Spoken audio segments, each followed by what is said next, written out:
Of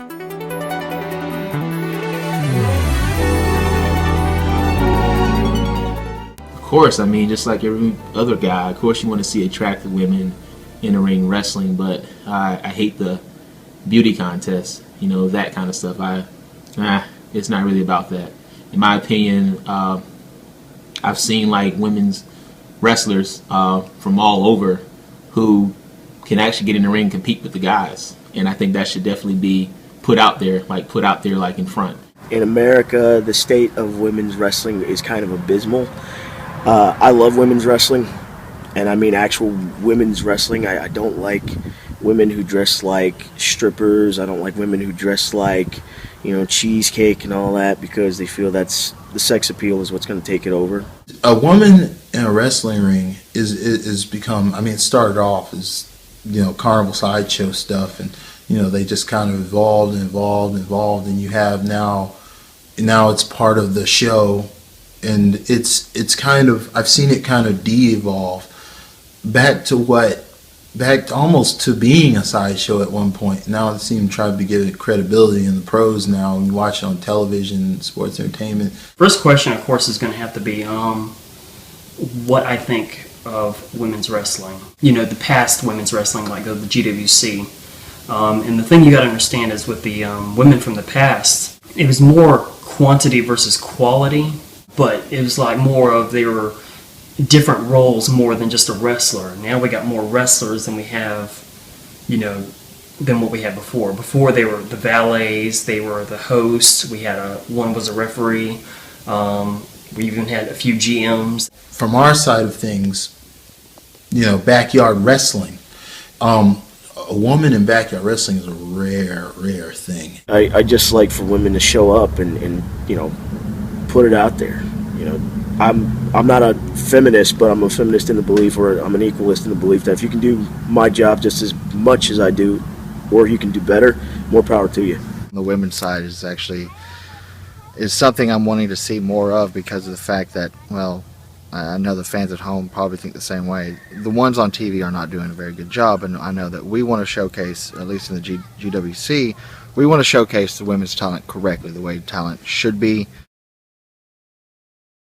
Names. Well, some of the names now, some of the great names in the past, female wrestlers in our sport in the backyard. Now, one of the most prevalent was definitely the First Lady Ava. First Lady Ava was valet for T3 at the time, back when he was the instant classic T3. I was very impressed with Ava. Like she was what the name says, First Lady, classy, but she could be tough and violent. So she was perfect. When you're the First Lady and you can be tough, that's who I vote for. That's my politician. So I was very impressed with her. So she hurt me. She was out there and providing assistance, which later built to this great storyline. Well, half storyline, half reality, to where they ended up battling each other over. Well, one reason was storyline, the other reason was real. So It was one of the greatest days of my life, seeing him get his ass kicked. So I remember that, and it was hilarious. Everyone was just looking like, oh my God, the horror. I'm looking at it like somebody make some popcorn, because that was a great, not just in wrestling or GWC, but for women everywhere. So I felt like a woman just watching it, just like, you go. I felt like singing, I'm everyone. While eating my power. Eat loving me. Anything you want done, baby. So seeing that was just hilarious to me, and I just want to be like, you go, girl. He deserved that ass whooping. I didn't want that ass whooping to stop. If it was up to me, that'd be a 24/7, 24-hour, 7-day special. Just, I loved watching. Thank you for reminding me that. Yeah, that was the one time Daniel got my ass whooped. Cause, okay, this was the story. First Lady Ava, me and her were dating. Good relationship. Hate to say I cheated. You know, it was me. I'm sorry. I cheated.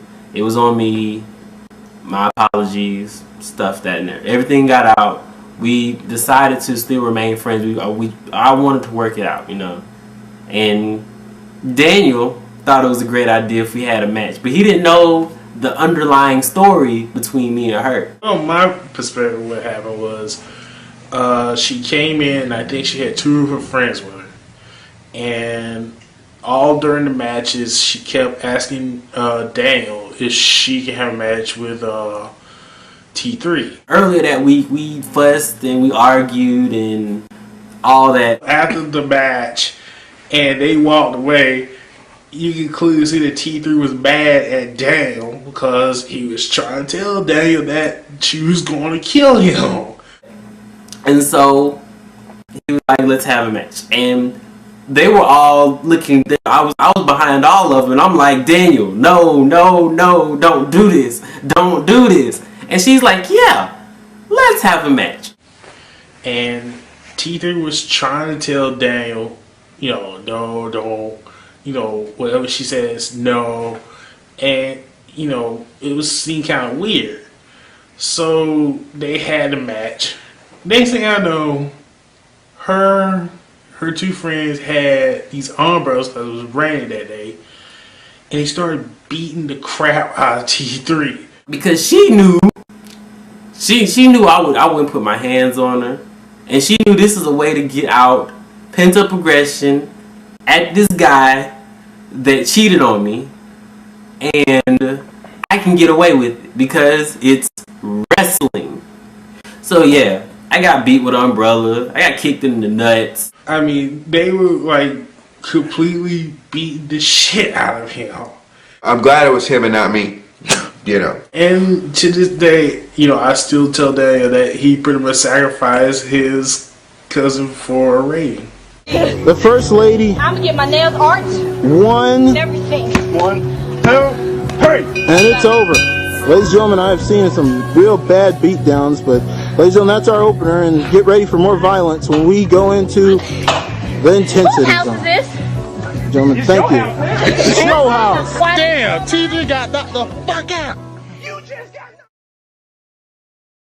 Now, another great female competitor from the past, and someone not to be missed, is certainly going to be. You can't forget. Most women in the past play valets, but you can't ever forget Blaze. She was a great example of protecting her men, protecting her guy, making sure to participate as much as she can to make sure your person you're rooting for wins, who you're with wins, who you're managing wins, and oh God, I remember the pain now. Oh, Blaze. Wait a minute, Blaze getting back in. Oh! Yeah. Please ain't pay attention. 1, 2. Blaze taking shit. Oh my God, here we go. She was very tough. All these women are so tough and strong and brutal. It's like they're the strong monsters, and I'm the scared girl in the horror movie. She was great. She was my valet. She helped me through a lot of the earlier matches I had, and she really was good at getting those extra shots in, for the California Kid, and involved in the promos. Really good stuff from her. Yeah, she was great. She was funny and fantastic. Like I said, hit hard, but she was funny though, so it kind of worked out. I don't want to get hit by her again. I just couldn't. I rather. Yeah, those shots on the outside were pretty stiff. Yeah, they were very stiff. That's when the lawsuit really came in. Abuse and sexual harassment. I'm joking, but Blaze. I like Blaze. She was great. When we first came about, Amber auditioned for us in Atlanta. She had a good look about her.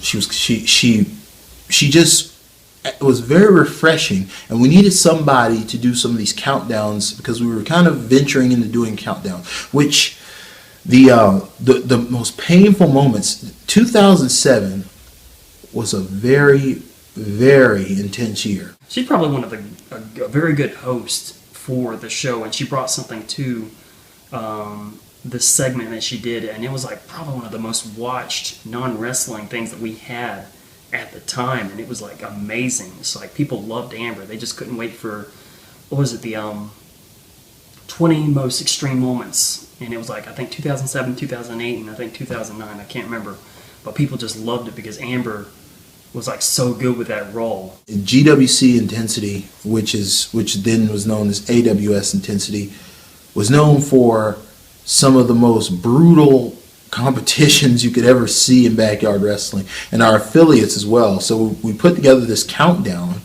of the top 20 most painful moments, and we needed a host. And there she was, Amber. Great, just great. I liked her voice. She was great, and she really added a nice garnish to the show. She made it her own, which she could keep doing it. She was a dish. She was really wonderful, and she had a good sense of humor. Her countdowns were some of the biggest impacts on the channel we ever seen. I mean, the numbers on these countdowns. I mean, the first one got 72,000 views within the first few months. I mean, it was insane. Heat from EFE. Heat playing a great role as Super's valet. Very attractive young lady. Played her role very well. She's more of a valet for Super, or simply Super, but she did get in the ring. She even got kidnapped by the freaking Widowmaker, which was just bizarre, but she made it work. But she was strong and all right. Well, and the day she surprised everybody was the day that she ended up getting into a squabble with Alex O'Neill, verbal altercation that turned into an actual match, and she lit him up. And that was one of the biggest turning points on the original AWS Intensity show, is when she took on Alex O'Neill and really got some offense in. Oh my goodness, here we go! It's once again time! Oh my goodness! Oh, here we go! He taking on Alex O'Neill, the 11th. Oh my goodness, there she goes! What's this? What's this? All right. She's saying it hurts. Yeah! Oh no! Wait, what the hell? Oh my God!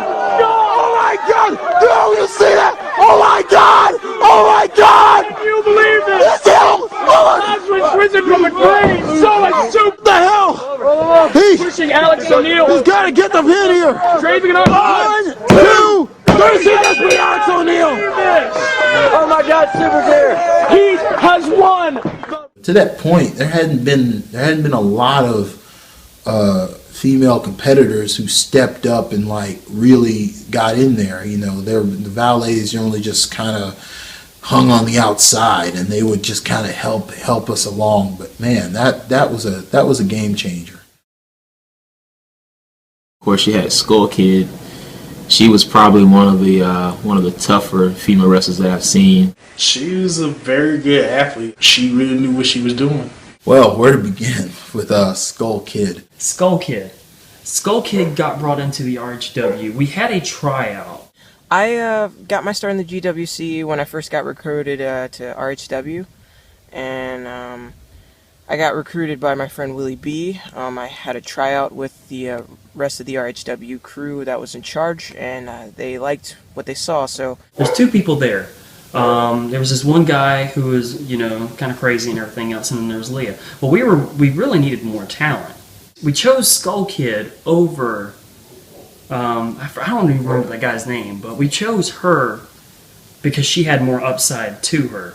She had the karate background, the taekwondo background, 2-time state champion. You can't beat that anywhere else. Yeah, I want to get Skull Kid. Skull Kid got a unique style, Work the arm. Look at the look on the face of Skull Kid. Skull Kid is ticked off.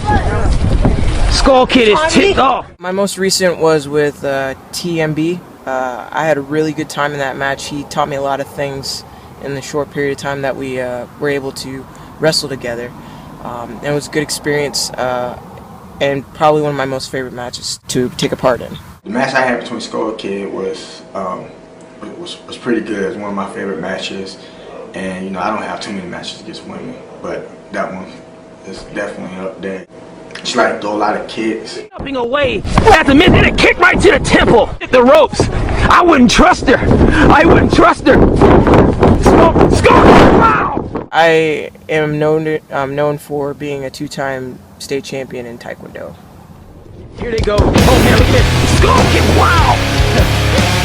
Both is hitting. Take them both out right here. short. This man on the. It skates out of it. Whoa! Reverse. Oh, beautiful! An opportunity. Oh my! Oh my goodness! Oh my goodness!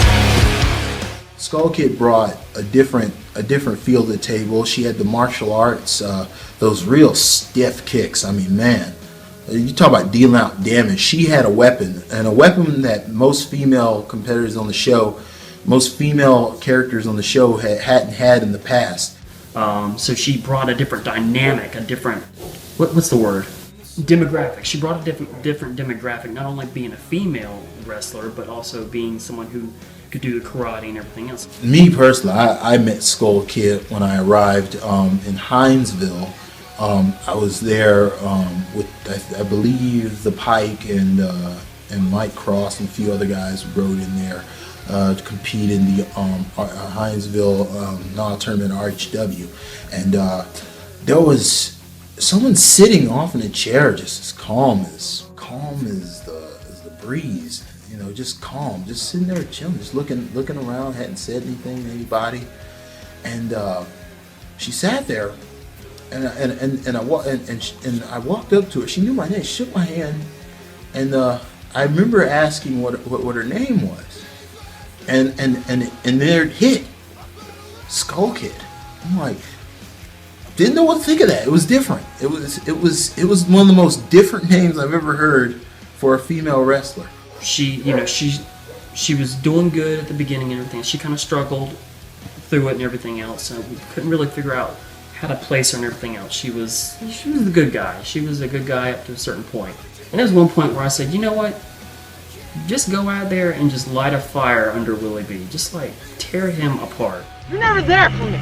You always sit there and you just stand in the background while I'm getting my ass handed to me. Right, okay, mister. I'm the Extreme Champion. Always getting the glory. What about Skull Kid? Huh? What about me?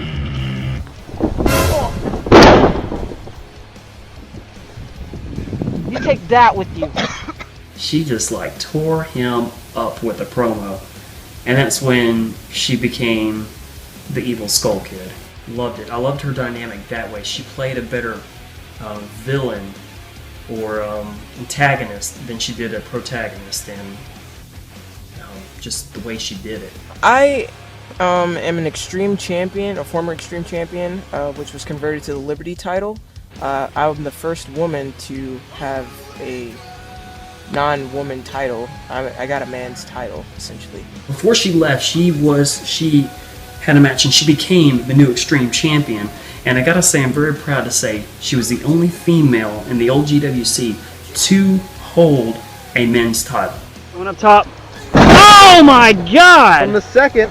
Beautiful leg drop right there. She didn't get in the right position. She gets the cover, a quick 3 count. What in the world? She's a new.